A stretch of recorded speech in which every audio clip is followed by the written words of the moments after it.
बिस्मिल्लाहिर्रहमानिर्रहीम, अस्सलाम वालेकुम। पाकिस्तान और दुनिया भर में देखने और सुनने वालों को अब्दुल कादिर का सलाम। इमरान खान फिर से आ रहे हैं। वीडियो लिंक के ऊपर बराह रास्त आपको देखने को मिलेंगे या नहीं, सुप्रीम कोर्ट ने तारीख का ऐलान कर दिया है। कुछ देर में उसकी डिटेल आपको बताता हूँ। साथ ही आज इमरान खान को एक बड़ा रिलीफ मिला जिसकी तवक्को खुद इमरान खान के वकला भी नहीं कर रहे थे, यानी अनएक्सपेक्टेड रिलीफ या अनएक्सपेक्टेड सरप्राइज कहा जा सकता है।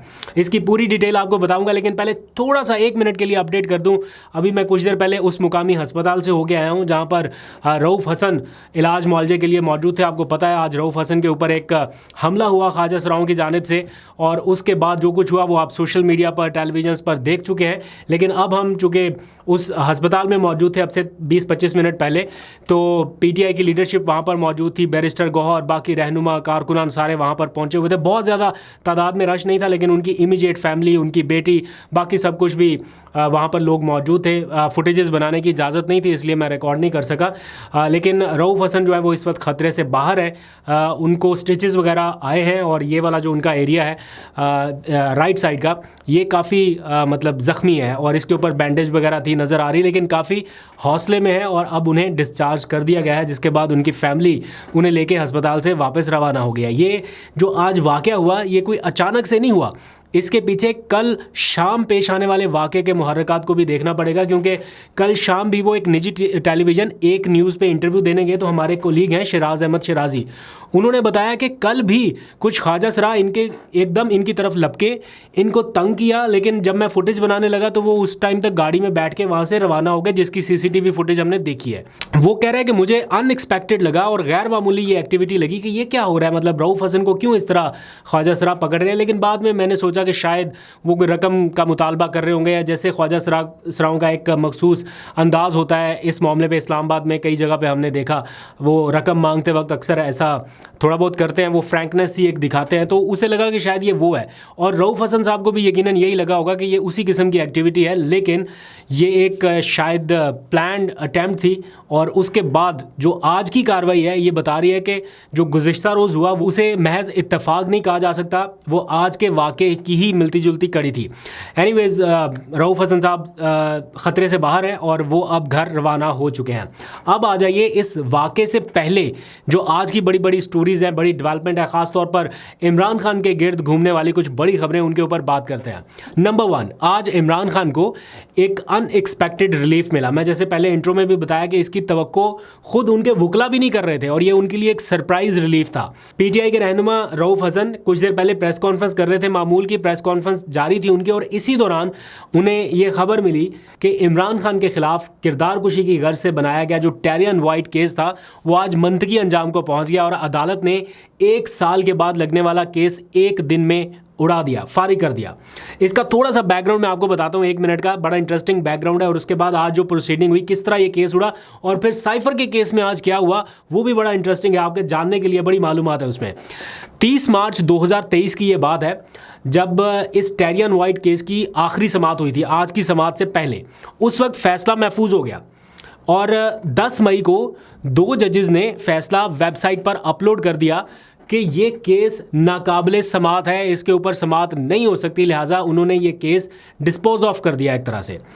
इसके फौरी बाद चीफ जस्टिस ऑफिस की जानिब से उसी वक्त एक प्रेस रिलीज जारी की गई, और बताया गया कि वेबसाइट के ऊपर जो फैसला अपलोड हुआ है वो दरअसल फैसला नहीं है, 2 जजेस की ज़ाती राय है। लेकिन आज 1 साल के बाद जब 3 जजेस ने ये केस दोबारा सुना तो उन्होंने उसी राय को बतौर फैसला आज डिक्लेयर कर दिया कि जो उस वक्त 2 जजेस कह रहे थे वो बिल्कुल दुरुस्त था। और दिलचस्प बात यह है कि इमरान खान के वकील सलमान अकरम राजा आज बैरून मुल्क थे, वो मौजूद नहीं थे, तो उनकी जगह मुआवनत के लिए जो वकील आए नईम हैदर पंजोता, उन्होंने भी अदालत से इल्तवा मांगा और कहा कि हम आपसे ये दरख्वास्त करते हैं कि केस किसी और तारीख को मुकर्रर कर लें, क्योंकि सलमान अकरम राजा यहाँ पे नहीं है। लेकिन उन्हें यह मालूम नहीं था कि जज साहब क्या फैसला सुनाने वाले हैं या उनका मूड क्या बन रहा है। तो जस्टिस तारिक महमूद जहांगीरी ने कहा कि एक मुस्तरदशुदा केस जिसको 2 जजेस कह चुके हैं कि ये काबिल समाअत ही नहीं है, उस केस में मैं कैसे तारीख दे दूँ। 2 जजेस पहले ही दरख्वास्त नाकाबिल समाअत करार दे चुके हैं, जिसका मतलब है कि केस पहले ही मुस्तरद हो चुका। इसलिए इमरान खान के खिलाफ ये दरख्वास्त मुस्तरद की जाती है, और ये कहते हुए उन्होंने ये केस उड़ा दिया। इसी अदालत में इमरान खान के खिलाफ साइफर केस की भी समाअत हुई। ये बड़ा दिलचस्प मामला है यहाँ से सुनने वाला, क्योंकि इसमें पिछली कई समाअतों से हम ये देख रहे हैं कि दुम निकालने की कोशिश की जा रही है। हाथी निकल चुका, वो दुम नहीं निकल रही, पता नहीं वो कौन सी तारीख को निकलनी है। तो जजेस ने आज पूछा कि साइफर में लिखा क्या है, जिस बेस के ऊपर ये पूरा केस आप लड़ रहे हैं वो लिखा क्या है उस साइफर में। तो वकीलों ने कहा, जो इमरान खान के खिलाफ वकील थे वो कहते कि वो तो हमें भी नहीं पता। फिर चीफ जस्टिस ने रिमार्क्स दिए कि पूछ कर थक गए हैं कि इस बंद लिफाफे में था क्या, आप बता नहीं रहे। फिर आमिर फारूक ने पूछा कि इमरान खान को सज़ा आपने किस नुक्ते के ऊपर दी है। तो जवाब आया कि गैर मुल्की ताकतों से ताल्लुकात ख़राब हो गए। जजेस की जानिब से फिर पूछा गया कि बिला वास्ता ही सही, आप बताएं तो सही कि किस मुल्क को इसका फ़ायदा हुआ, ये तो बता दें। चीफ जस्टिस ने भी पूछा कि अगर सारे कह दें कि रात है तो क्या रात हो जाएगी?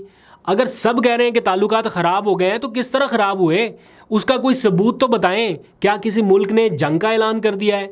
क्या कोई मुल्क आपको अक़वाम मुत्तहिदा में ले गया है? क्या हुआ, कुछ बताएं तो सही।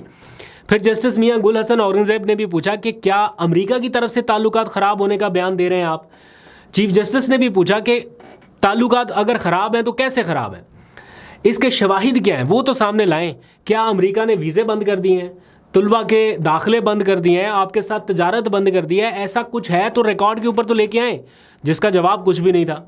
जस्टिस मियां गुल हसन औरंगज़ेब ने कहा कि आपने एक मुल्क को डिमार्श किया, उस डिमार्श करने से आपके ताल्लुकात ख़राब नहीं हुए, तो रैली में बस एक खिताब करने से या एक स्पीच करने से ख़राब हो गए। तो ये काफ़ी इस तरह के आर्गूमेंट्स जो हैं ये सारे इमरान खान की फेवर में जाते जा रहे हैं। यानी जजेस का माइंड भी ये लग रहा है कि यार ये क्या केस है जो लड़ रहे हैं। मतलब जिस मामले के ऊपर पूरी सज़ा सुना दी है वो वकला को खुद नहीं पता, जिसने सज़ा सुनाई उस जज के पास वो साइफर नहीं गया, जिन्होंने पूरे ये प्रोसीडिंग कर ली उन वकला के पास वो साइफर नहीं है, वो बंद लिफाफा कहीं पे पड़ा हुआ है, ना वकला ने देखा ना जज ने देखा और सज़ा सुना दी। तो वो पूछ के थक गए जजेस के, क्या वो सज़ा सुनाने वाले जज के पास वो साइफर गया था? नहीं जी, वो सीक्रेट है। तो उन्होंने कहा कि आप अदालत में तो कम से कम वो पेश कर सकते हैं गैर मुतल्लका अफराद को निकाल के। नहीं जी, वो सीक्रेट है। बस एक वो सीक्रेट है, दूसरा अमेरिका के खिलाफ साजिश हो गई। तो इतना दुख लगा हुआ है कि अमेरिका के साथ ताल्लुकात ख़राब हो गए। ये सारा मामला है जिसके गिर्द साइफर घूम रहा है। खैर आज अदालत ने ये कहा है कि कल तक इस साइफर केस को आप कंक्लूड कर लें, क्योंकि फिर हम जवाबुल जवाब की तरफ जाएंगे और फिर 1-2 दिनों में इसको कंक्लूड करना है। अब लग रहा है कि साइफर केस की वो जो फंसी हुई दुम है वो निकलने के करीब है। तो कल इसकी क्या समाअत होगी वो भी आपको बता दूंगा। एक और अपडेट ये है कि सुप्रीम कोर्ट ऑफ पाकिस्तान में नैब तरामीम केस की जो आइंदा समाअत है वो 30 मई को मुकर्रर की गई है, जिसमें इमरान खान वीडियो लिंक के जरिए पिछली समाअत पर पेश हो चुके हैं। तो चीफ जस्टिस काजी फायज ईसा की सरबराही में 5 रुकनी लार्जर बेंच इस केस की समाअत करेगा और इस बार भी बानी PTI को वीडियो लिंक के जरिए पेश होने की हिदायत की गई है आइंदा समाअत पर। और साथ ही जो खैबर पख्तूनख्वा हुकूमत है उन्होंने भी आइंदा समाअत को बराह रास्त दिखाने के लिए एक दरख्वास्त दायर कर दिया है। तो अब देखते हैं अदालत उस दरख्वास्त को एंटरटेन करती है या फिर से वही सारा कुछ होगा, कोई तस्वीर लीक होगी या इस बार इतनी सख्ती होगी कि कुछ भी मंजर आम पे नहीं आ सकेगा। लेट्स सी, बड़ा इंटरेस्टिंग कंपटीशन रहेगा ये। आगे बढ़ते हैं, अब बात करते हैं कुछ अहम मुलाकातों के हवाले से जिन्हें इन दिनों में पब्लिक नहीं किया जा रहा। मतलब मुलाकातें हो रही हैं, बताया नहीं जा रहा, ऑफ द रिकॉर्ड रखा जा रहा है। और ज़राए के मुताबिक मौलाना फजलुर रहमान से PTI रहनुमा असद कैसर की कुछ ऐसी मुलाकातें हुई हैं जिन्हें पब्लिक नहीं किया गया। और ये मुलाकातें बताया गया है, ऐसा सोर्सेज बताते हैं कि मौलाना फजलुर रहमान की रिहाइशगाह पर हुई हैं और 1 से ज़ायद वफूद गए हैं उनसे मिलने और काफ़ी हद तक मामलात को आगे बढ़ाया जा रहा है। आज बैरिस्टर गोहर ने भी ये बयान दिया कि मामलात काफ़ी हद तक आगे बढ़ चुके हैं और मौलाना जल्द उनके ग्रैंड अलाइंस को ज्वाइन कर लेंगे। PTI के लिए इस वक्त मौलाना का ग्रैंड अलाइंस ज्वाइन करना जो है वो बहुत ज़्यादा ज़रूरी है अगर वो अपनी इस तहरीक को आगे बढ़ाना चाहते हैं। मकसद एक है तो प्लेटफॉर्म डिफरेंट के ऊपर एक ही प्लेटफॉर्म से आप अपनी तहरीक को आगे बढ़ाएं। तो देखते हैं क्या अपडेट आती है, वो भी आपसे शेयर कर लूँगा। फिर तहरीक तहफ़्फ़ुज़ आईन पाकिस्तान ने, जो कि ग्रैंड अलाइंस है अपोजिशन जमातों का बशमूल PTI, इन्होंने 8 जून को इस्लामाबाद में जलसा करने का फ़ैसला किया और इस सिलसिले में डिप्टी कमिश्नर ऑफिस को बाकायदा एक दरख्वास्त जमा करा दी गई है। इसी तरह पंजाब में भी जलसे करने का फैसला हुआ है।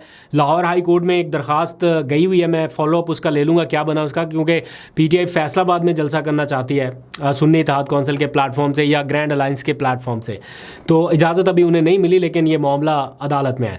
फिर पीटीआई ये भी चाहती है कि ये जलसा या तो 24 या फिर 30 मई को हो और फैसलाबाद में ही हो, यहाँ से आगाज़ हो और फिर इसको पंजाब भर में फैलाया जाए।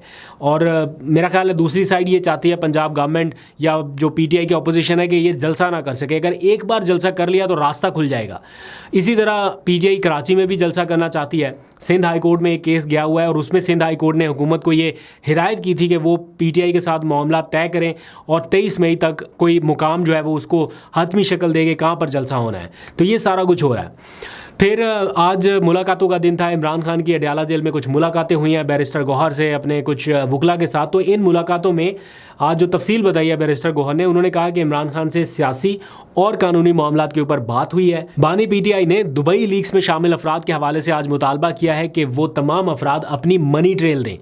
एक बयान में ये भी पता चला कि इमरान खान कह रहे हैं कि शहबाज शरीफ और जरदारी कौम से कुर्बानी मांग रहे हैं कि मुश्किल वक्त है कुर्बानी दें, कुर्बानी मांगने की बजाय अपनी मनी ट्रेल फराहम करें और ख़ुद कुर्बानी दें। फिर इमरान खान ने आज पंजाब असम्बली से पास होने वाला जो हत्या की इज़्ज़त का कानून है उसके ऊपर बड़ी आवाज़ें उठ रही हैं। तो आज पीटीआई को हिदायत किया है कि इसकी सख्त मुखालफत की जाए और जो मीडिया नुमाइंदगान है, जो तंजीमें हैं, उनके साथ बैठ के इसका लाहेअमल बनाया जाए ताकि ये बोलती आवाज़ें खामोश ना हो। अगर आप भी चाहते हैं कि ये बोलती आवाज़ खामोश ना हो तो ज़रा चैनल को सब्सक्राइब कर दें। आपका बहुत शुक्रिया। अपना बहुत सा ख्याल रखिए। अल्लाह हाफ़िज़।